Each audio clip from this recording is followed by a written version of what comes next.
don't know when the damn humming started, but it's been clawing at the inside of my skull for days. It ain't a tune. It's that low-end vibrating noise you get right before a transformer blows. A sound like the house itself is struggling to hold its shit together in a vacuum. It started on a Tuesday when Sarah woke up at 5 o'clock a.m. on the dot. Sarah hasn't been up before noon on a weekday in the 3 years we've been living together. And she definitely doesn't wake up without an alarm. I stood in the doorway, heart hammering against my ribs like a trapped bird. She was in the kitchen, her back to me, moving with this weird, fluid grace, like someone who'd just learned how to use a human body for the first time. She was chopping bell peppers, but there was no chaotic clatter, no mess. Thump, thump, thump. It was surgical, mathematical. Every slice was identical, a mirror image of the last. She was drawing a map on the cutting board, a geometric grid that made the hair on my arms stand straight up. "Sarah," I rasped, my voice sounding like gravel. She didn't flinch. She didn't skip a beat. She finished the sequence, laid the knife down at a perfect 90-degree angle to the counter, and turned around. The look on her face, that was the end of my sanity. There was a smile, but it was just muscle memory. There was nothing behind the eyes. They were flat, polished glass, reflecting the fluorescent light without absorbing a damn thing. "Morning," she said. It sounded like her, the same pitch, the same cadence, but it was like listening to a high-end recording through a blown-out speaker. Too sharp, stripped of every human, breathy imperfection that used to make her, well, her. As she walked past me, her shoulder brushed my arm, and I swear I got hit with a static shock so hard, it left a cold, numb ache in my bone. I looked at the breakfast she'd set out. It was my usual, eggs, toast, coffee, but it looked synthesized. The eggs were this sickly neon yellow that doesn't exist in nature, and the toast was charred with a clinical uniform density. There were no crumbs, no mess. It was a stage set piece, a scene from a life being aggressively curated by something that didn't know what it meant to be alive. "You're up early," I said, trying to force my voice into something normal. "I'm just being the best version of who you need me to be," she replied. She didn't look at me, just kept folding the napkin into this tight, sharp-edged square. The air in the room felt pressurized, heavy, like the walls were closing in to keep the shape of the room from collapsing into whatever void was sitting behind her skin. And then I heard it again, that faint, rhythmic tearing sound, like wet fabric being ripped. I spent the rest of the day watching her, not like a concerned partner, but like a biologist studying a specimen that shouldn't exist. Sarah spent 6 hours in the living room, but she didn't read, didn't watch TV, and didn't touch her phone. She sat in the armchair, motionless, staring at the blank wall with those glassy, dead eyes. When the sun started to dip, she stood up. She didn't use the stairs normally. She stepped across the room with a long, calculated stride, her feet landing exactly in the center of every floorboard. Creak, pause, creak, pause. It was a rhythm, a metronome set to a tempo I didn't recognize. She stopped in front of the wall by the coat closet, the spot where I'd heard that wet, tearing sound earlier. She pressed her hand against the drywall. I watched from the shadows of the hallway as her fingers began to sink into the plaster. It wasn't breaking, it was accepting her. The material rippled around her knuckles like dark water. She started drawing, not with a pencil, but with her fingernails, digging deep, jagged lines into the structure of the house. She was etching sigils, that same heptagon with the crosscut I saw in the mirror, repeated over and over in a massive, sprawling web that spanned from the baseboard to the ceiling. I felt a surge of nausea that had nothing to do with the flu. This wasn't just vandalism. I'd read enough of those old, dusty, esoteric texts from my uncle's collection to know a containment grid when I saw one. This was solvent coagula in its most literal form, breaking down the boundary between the material and the occult to create a localized vacuum. "The architecture is wrong," she whispered to the wall. Her voice wasn't coming from her throat anymore. It sounded like it was vibrating out of the drywall itself. "It needs to be porous. It needs to breathe." She turned toward the hallway, and I flattened myself against the doorframe, praying to a god I hadn't talked to in years that she wouldn't look up. She didn't. She just walked past, and the air around her smelled like ozone and old, stagnant graveyard dirt. I waited until I heard her bedroom door click shut, Then I crawled over to the closet wall. I touched the spots where she'd been digging. The plaster was warm, feverish, and it pulsed under my fingertips. I didn't just feel the wall, I felt the space behind it. A hollow, yawning emptiness that stretched out for miles. A pocket dimension tucked right behind our wallpaper. She wasn't just Sarah anymore. She was a conduit. And whatever she was bringing through that wall, it wasn't here to keep us company. It was here to replace the foundation of this life with something else entirely. I didn't sleep. I couldn't. I spent the night in the home office, shaken, with the door barricaded by a bookshelf. I needed to know what I was dealing with before it finished, whatever the hell it was doing to our home. I cracked open her laptop, the one she'd been obsessively glued to for the last week, and expected to see the usual: grocery lists, work emails, maybe some innocent browsing. Instead, I found a digital graveyard. The hard drive was packed with folders labeled in Latin, stuff that made my skin crawl just reading the file names. Dissoliatio, coagulatio, vessel calibration. I clicked on the first one, and my throat went dry. It wasn't just photos, it was a feed. There were thousands of images of me, candid shots of me sleeping, drinking coffee, staring blankly at the TV. But in every single one, I was surrounded by these faint, shimmering geometric overlays.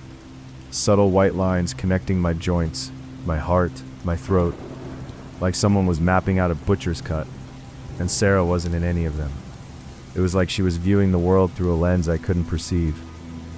I dug deeper, opening a document titled The 13th Initiation. The text looked like it had been scraped from some fringe, occult-obsessed dark web forum. The kind of stuff you only find when you're looking for things that want to stay buried. It was a manual, a step-by-step guide on how to hollow out a domestic space and replace the occupants with refined versions of themselves. The terrifying part wasn't the ritual, it was the notes in the margin. Her notes, subject 42, emotional baseline too jagged, requires further smoothing of the psyche. Subject 42 still clings to memories of the previous occupant, suggesting further exposure to the gray light to dissolve the attachment. Subject 42, that was me. I wasn't a partner anymore. I was a draft. A rough sketch that needed to be erased so she could finalize the edit. I felt the floor beneath the office start to vibrate again, the same damn hum from the kitchen, but deeper this time, like a heavy, rhythmic heartbeat thumping right under the floorboards. I looked at the clock on the screen, 3 a.m. A new file popped up, a live recording. The thumbnail showed me right here in the office, sitting in this exact chair, reading this file. The camera wasn't in the room. The camera was behind the screen. She hadn't just been tracking me. She was waiting for me to hit this point of discovery. She needed me to understand what I was losing so the transition would be complete. I slammed the laptop shut, but it didn't matter. The humming wasn't just under the house anymore. It was coming from inside the walls of the office. The wallpaper began to bubble, pulling away from the studs, and underneath it wasn't wood or insulation. It was that same gray, pulsing, skin-like webbing, twitching, as if it were sensing my fear. I didn't try to run. Where the hell would I go? The moment I stood up, the room screamed, a sound of protesting timber and twisted reality. The walls weren't just bubbling, they were folding. The corner of the office, where my desk used to be, simply detached itself. It didn't break away, it slid back like a camera lens focusing, revealing a corridor that definitely wasn't in my lease. It was a long, narrow throat of a hallway that vanished into a pitch-black point, where perspective just gave up and died. The geometry was all wrong. The angles were too sharp, too acute, hurting my eyes just to track them. It felt like the house was physically digesting itself to make room for something else. I stepped into the hallway, my boots landing on floorboards that felt like soft, warm cartilage. The humming was deafening now, a low-frequency rumble that vibrated my teeth and my gums. I could feel the gray light she'd mentioned in those files. It wasn't a lamp or a bulb, but a sickly filtered radiance bleeding through the seams of the wallpaper. I checked my watch, but the hands were spinning backward, then forward, then dissolving into gray static on the face. Time didn't mean a damn thing in here. I walked, or maybe I fell, deeper into the house's new anatomy. Every door I passed was a different version of our bedroom, but each one was wrong. One was filled with nothing but shifting gray sand. Another was a perfect replica of our home, but upside down, the furniture bolted to the ceiling. And in the center of them all, I saw the source. It was a cluster of that webbing, pulsing in the center of a room that was nothing but raw, exposed studs. It was knitting together something, a mass of gray, translucent material, forming a shape that was slowly hardening into a copy of me. It wasn't finished. The face was just a smooth, featureless surface, and the hands were still just stumps of shifting smoke. It was a backup, a spare. The realization hit me harder than a physical blow. She wasn't just replacing Sarah, she was building a collection. She was harvesting lives, stripping them down to their base components, and storing them here, in this impossible crawl space between realities. I backed away, my heart stuttering, but the hallway behind me began to contract. The walls were rushing in, narrowing down until I was pinned in a suffocating, vertical slit. The house was closing its jaws. I didn't just stumble into a trap. I'd walked into an alchemical refinery. I forced myself to stop gasping, to stop acting like the prey, and started looking at the walls with a cold, detached eye. If I was going to die in this tomb, I wasn't going to do it without understanding the math behind my own extinction. I pushed against the shrinking walls, not with panic, but with intent. I knew enough about the esoteric roots of solve et coagula to know that every ritual has a focal point, an anchor that holds the geometry together. I traced the webbing along the baseboards, ignoring the way it scorched my fingertips with an ice-cold, electric sting. It wasn't random growth. It was a circuit board. I found the anchor under a loose board near the center of the hallway. It was a small, lead box, etched with the same heptagon I'd seen in the mirror. I pried it open with a pocket knife, and inside, tucked into a bed of dried black ash, was a Polaroid. It was a photo of me, dated 3 years ago, the day I met Sarah. But there was a smear of ink over my eyes, and written in a cramped, frantic hand on the back were the words, "The vessel must be emptied before the truth can be poured." It clicked. The occult isn't just about candles and chanting. It's about stripping away the ego until you're just a shell. Sarah, or whatever this thing was, had been grooming me since the day we met. She hadn't been dating me, she had been calibrating me.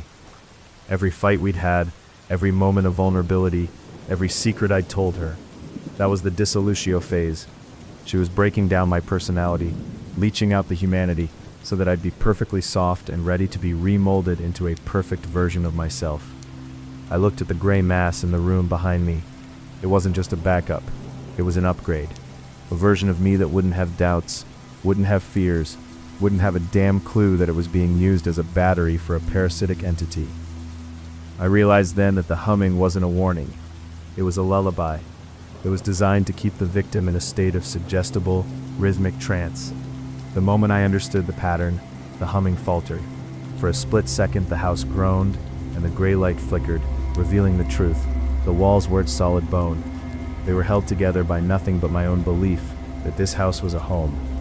I looked at the lead box and the photo of myself. The anchor wasn't the box. The anchor was me. As long as I held on to the memory of who I was, the ritual stayed incomplete. I had to choose.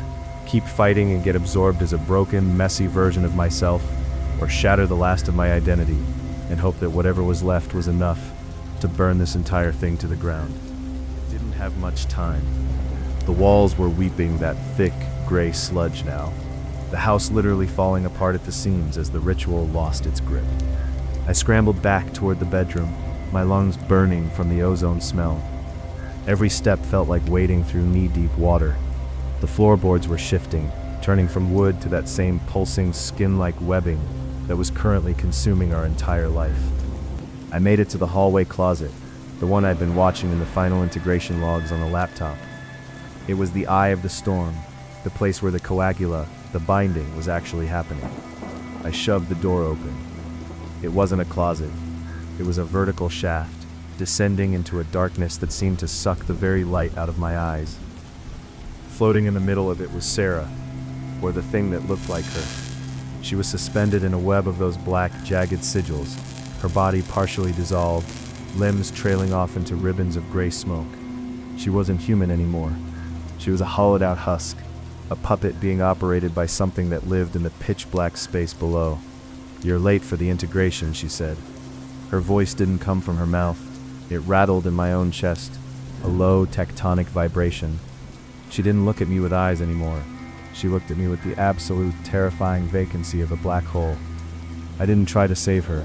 That person, the Sarah I loved, was long gone, dissolved into the mortar of this house months ago. I reached into my pocket and pulled out the lighter I'd swiped from the office desk, and then the bottle of high-proof rubbing alcohol I'd snatched from the bathroom cabinet. "The vessel is empty," I shouted, my voice raw, echoing against the shifting, skin-covered walls. "You wanted a blank slate? You got one." I didn't throw it at her, I threw it at the webbing. The moment the flame touched the gray pulsing sludge, the house shrieked. It wasn't a sound a building makes, it was a collective agonizing cry of 1,000 trapped souls. The webbing ignited with a brilliant, sickening violet flame, the fire climbing the walls in seconds, consuming the sigils, the geometry, and the very foundation of the trap. Sarah's husk went limp, her expression finally shattering into a mask of pure, unadulterated terror as the fire started to feed on the entity holding her up. The floor beneath me gave way, and for a second I was weightless, falling into the throat of the house, surrounded by the smell of burning ozone and wet, rotting earth. I woke up on the front lawn. My lungs tasted like ash, and the morning sun was hitting my face with a harsh, clinical brightness that made me want to puke. I looked back at the house. It was still there. A boring, 2-story suburban build. No black smoke, no pulsing walls, no shrieking in the architecture. It just looked like a quiet place where a quiet couple lived. I sat there for an hour, shaking, waiting for the sirens, waiting for the neighbors to notice the fire, waiting for something to happen. Nothing did. The house just sat there, smug and silent. I checked my phone. No missed calls, no texts, just a calendar alert for an appointment I didn't remember setting. Final calibration, 9 a.m. I crawled to my feet and walked to the front door. I didn't have my keys, but I didn't need them. The lock clicked open the second I touched the handle. I walked inside, and the kitchen was clean. The floor was spotless. The air smelled like fresh, artificial lemon cleaner. Sarah was standing by the counter, chopping bell peppers. She turned around, and her smile was perfect. It was the same smile I'd seen 1,000 times, back when I thought it was real. But there was a difference. I could see the seams now. I could see the way the light didn't quite catch her pupils, and the way her movements were just a fraction of a second too smooth, too calculated. "Morning," she said. Her voice was warm, inviting, and completely empty. "Did you have a bad dream?" I stood there, frozen. I wanted to scream, to grab the knife, to burn it all down again. But as I looked at her, I felt a strange, cold peace settle over my brain. The fear was gone. The confusion was fading. My memories of the fire, the webbing, the rituals, they were all starting to feel like someone else's story.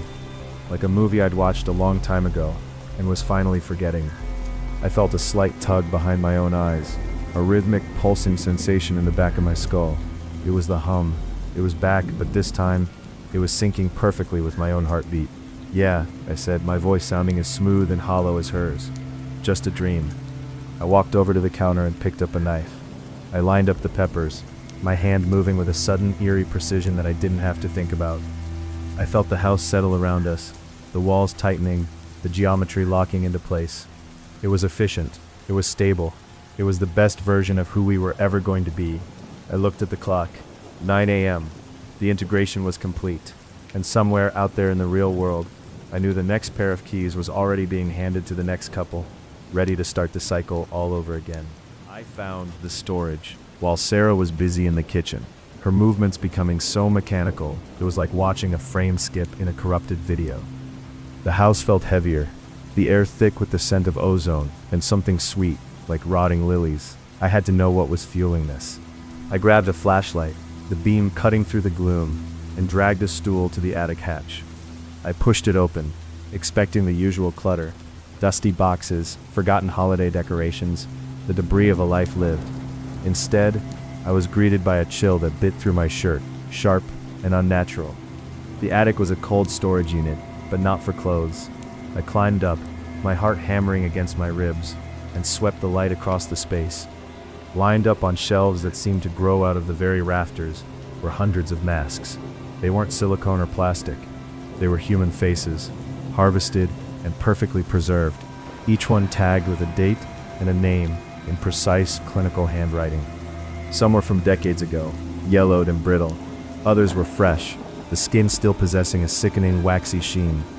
I found one that looked exactly like the old man who used to live 3 doors down, the one everyone said moved away to a nursing home last winter. A cold wave of nausea washed over me. This was a catalog, a grim inventory of every person this entity had consumed, filed away like spare, discarded parts. Beside the masks were rows of leather-bound journals, hundreds of them, detailing the calibration of every single subject. I opened one at random. The handwriting was identical to Sarah's, yet the tone was detached, purely scientific. Subject 41, resilience too high, increased the feedback loop of manufactured grief, calibration successful. My hands shook as I flipped through pages detailing my own life. Subject 42, emotional baseline too jagged, requires further smoothing of the psyche, suggesting further exposure to the gray light to dissolve the attachment. I wasn't the first, and I was never going to be the last. I was just the current project on the workbench. The realization wasn't just fear. It was a cold, hard clarity that settled in my gut like lead. This thing didn't want my life. It wanted my experience, my memories, my humanity. All of it distilled into a form it could use to keep the facade running, for the next poor soul that wandered into its territory. The humming from below increased, a rhythmic pulsing that vibrated in the floorboards. It was the sound of the machine resetting, preparing for the next phase of the edit. I stared at the row of masks, realizing they weren't just trophies. They were the failed iterations, the parts of reality that had been discarded, so this house could continue its parasitic existence. My own mask was waiting. I just hadn't been emptied yet. I didn't just walk toward the kitchen. I moved with a cold, singular focus that silenced the humming for a heartbeat.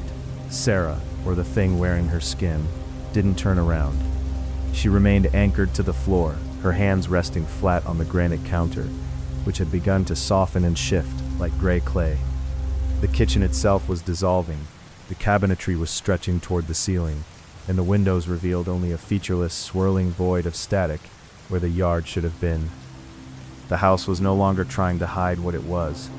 It was abandoning the pretense of being a home, shedding its suburban skin to reveal the jagged, terrifying architecture of its true purpose. I bypassed her, heading straight for the hallway closet.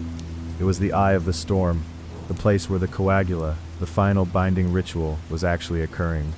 I shoved the door open, ignoring the way the wood splintered and bled a thick, translucent fluid. It wasn't a closet. It was a vertical shaft, a dark, plummeting well that seemed to suck the very light out of the hallway. Floating in the middle of it was the true Sarah, or what was left of her.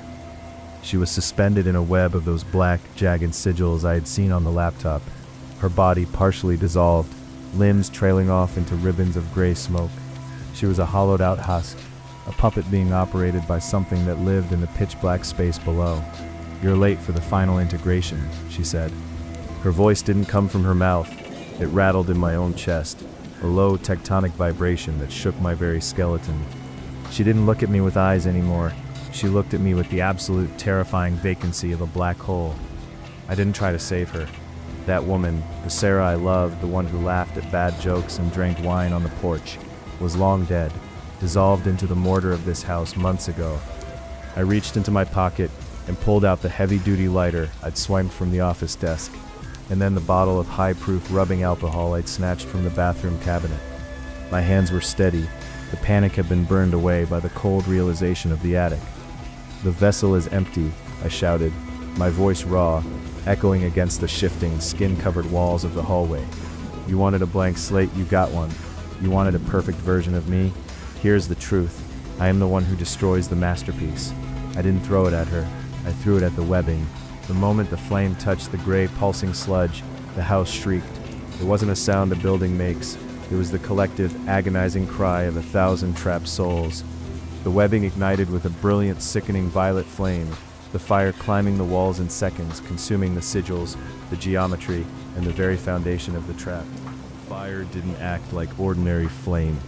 It didn't burn so much as it erased, turning the wood and drywall into fine gray ash that drifted upward into the void. The walls curled inward, screaming as the sigil scorched black and crumbled. Sarah's husk went limp, her expression finally shattering into a mask of pure, unadulterated terror as the fire started to feed on the entity holding her up. The floor beneath me gave way, and for a second I was weightless, falling into the throat of the house, surrounded by the smell of burning ozone and wet, rotting earth. Then, silence. I woke up on the front lawn. My lungs tasted like bitter ash, and the morning sun was hitting my face with a harsh, clinical brightness that made me want to puke. I looked back at the property. It was still there, a boring two-story suburban build. No black smoke, no pulsing walls, no shrieking in the architecture. It just looked like a quiet place where a quiet couple lived. I sat there for an hour, shaking, waiting for the sirens, waiting for the neighbors to notice the fire, waiting for something to happen. Nothing did. The house just sat there, smug and silent. I checked my phone. No missed calls, no texts, just a calendar alert for an appointment I didn't remember setting. Final calibration, 9 a.m. I crawled to my feet and walked to the front door. I didn't have my keys, but I didn't need them. The lock clicked open the second I touched the handle. I walked inside, and the kitchen was clean. The floor was spotless. The air smelled like fresh, artificial lemon cleaner. Sarah was standing by the counter, chopping bell peppers. She turned around, and her smile was perfect. It was the same smile I'd seen 1,000 times back when I thought it was real. But there was a difference. I could see the seams now. I could see the way the light didn't quite catch her pupils, and the way her movements were just a fraction of a second too smooth, too calculated. "Morning," she said. Her voice was warm, inviting, and completely empty. "Did you have a bad dream?" I stood there, frozen. I wanted to scream, to grab the knife, to burn it all down again, but as I looked at her, I felt a strange, cold peace settle over my brain. The fear was gone, the confusion was fading. My memories of the fire, the webbing, the rituals, they were all starting to feel like someone else's story, like a movie I'd watched a long time ago and was finally forgetting. I felt a slight tug behind my own eyes, a rhythmic pulsing sensation in the back of my skull. It was the hum. It was back, but this time it was syncing perfectly with my heartbeat. "Yeah," I said, my voice as smooth and hollow as hers. "Just a dream." I picked up the knife, perfectly calibrated. The integration was complete.